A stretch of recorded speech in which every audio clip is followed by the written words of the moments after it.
In this video, we will discuss The Intrusion by Shashi Deshpande. Sadly, women are being harassed every day, physically or emotionally. When someone does such a shameful act, there is hardly any way to mitigate the wound. However, she can ask for help from the law for justice, and justice can be attained. What if the violence occurs within the sphere of the four walls where she lives, and the abuser is none but her intimate partner? Where will she go? To the law? To the elders? To society?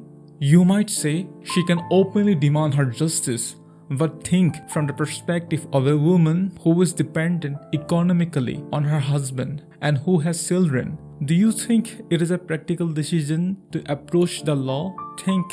She can protest. Everything that goes against her will is an act of violation. Her consent is ignored, and there is no role on her part except surrendering herself to her partner's will.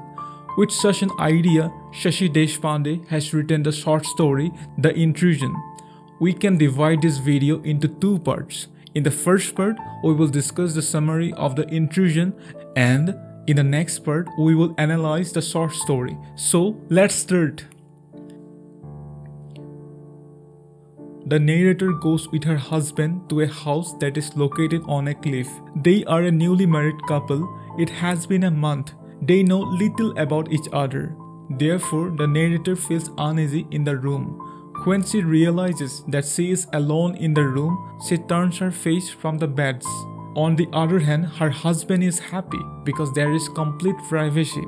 He approaches her, but she resists him by suggesting to him they should go to the veranda. She wishes to go to the sea, but he refuses since it is getting dark. During this time, he ignores her state of mind. Instead of becoming concerned, he suddenly puts his arms around her and embraces her tightly. He advances his mouth towards her face, but she turns her face away and resists. In the struggle, his glasses have fallen. He bursts out in protest and asks why she is avoiding him. She responds that they don't know each other. She wants to say that she wants to know all about him, but she can't express her feelings. Her defiance disappoints him, and he goes to bed angrily. The narrator also tries to sleep.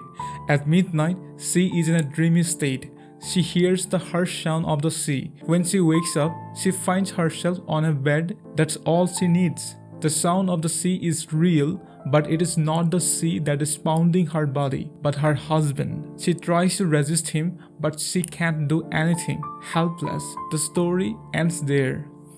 Now, we will discuss the second part of the video. Though Shashi Deshpande has not claimed herself as a feminist, her works such as The Intrusion, That Long Silence, Dark Holes No Terrors point at the same problems that the feminists raise. Therefore, whether she is a feminist or not, that's not the point. Rather, the important point is focusing on what she is trying to express through her works. To understand the short story, we will look at the story through the lens of literary theory feminism. Why feminism? Because it points at the underlying ideology in a literary text. Here in the story, we observe the underlying social norms of a patriarchal society. Moreover, we notice the power relationship between the husband and the wife. If we pay attention to the comments, responses, actions of the mother-in-law, father, mother, and husband of the narrator, then we can discover the collective mindset of the society. We can consider it a micro version of the mindset of society because society comprises individual structure like family. The narrator's mother-in-law who wants a woman for her son who is simple but sophisticated. By simple, she possibly means someone who adheres to the words of her spouse, submissive, and does not think much, gullible. Moreover, she wants a sophisticated woman who can entertain and mingle with foreigners. She does not focus on whether the woman can accompany her son emotionally or not. Instead, she wants a woman through whom she can attain her reputation for having a sophisticated daughter-in-law. Like her mother-in-law, the narrator's parents have their expectations. For them, someone who works in a foreign company is a perfect husband for their daughter. The parents of the narrator are conservative for whom marriage is a burden on their heads. They think the sooner the better. Therefore, without thinking much, the narrator's mother agrees to her proposal. The narrator's preference has no importance in front of her financial security. No one has given any importance to the consent of the bride. Nobody wants to know what she thinks about the proposal. Everyone thinks she will accept the proposal. However, a few days before her wedding, she goes to tell her doubts about the proposal to her father. Her father reminds her that except for marriage, there is nothing to be done. She has answers to his question, but she has no answer to the question, what's wrong with him? Later, she becomes silent when her father tells her in a serious tone, I have 2 more daughters to be married. The narrator's father thinks having daughters means to hand over them to someone. His responsibility is only limited to that. Her likes and dislikes, agreement and disagreement have nothing to do with the agreements between the 2 families. She fails to protest to her father before marriage.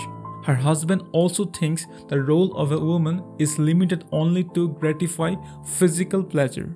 Emotion, understanding has no role in the relationship. Therefore, he seems unconcerned about the feelings of his wife. For instance, when he tells her he is happy because there is complete privacy. On the other hand, the narrator feels sick at the thought of being alone.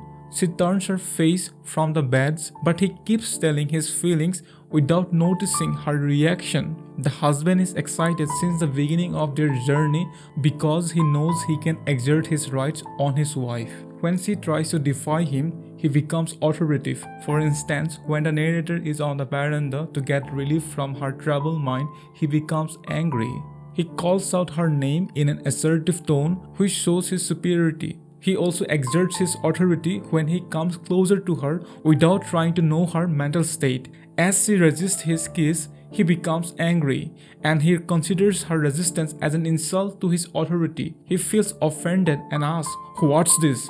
Why are you behaving like this?" He demands answers to the questions, "What's the problem? Why are you acting so strange?" It seems he is astonished to hear her response that they hardly know each other. He reacts, "Know each other? What has that to do with it? Aren't we married now?"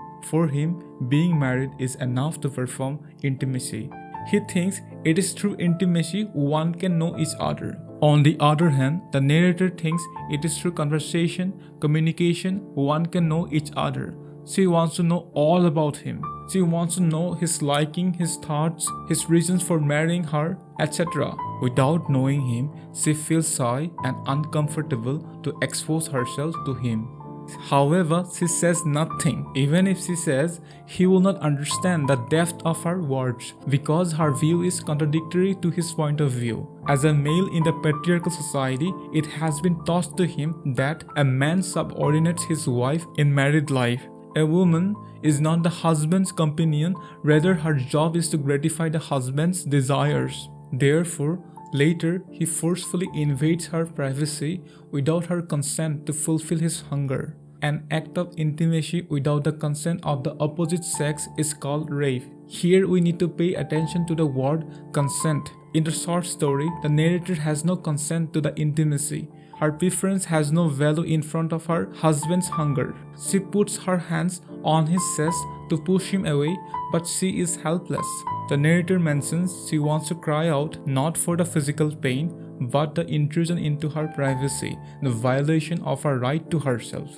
So, we see the narrator's consent has never given importance neither before her marriage nor after her marriage. Her mother-in-law thinks a woman must be able to entertain others in society. Her parents think a woman's primary task is to get married, and her husband thinks a woman stays with the man to fulfill his hunger. These are all socially constructed attributes of a woman like the narrator. It is Mary Wollstonecraft in A Vindication of the Rights of Women who points at the socialization process in the marginalization of women. Therefore, it is said that sex is biological but gender is social. The biological difference between men and women is predetermined. On the other hand, gender roles are socially constructed.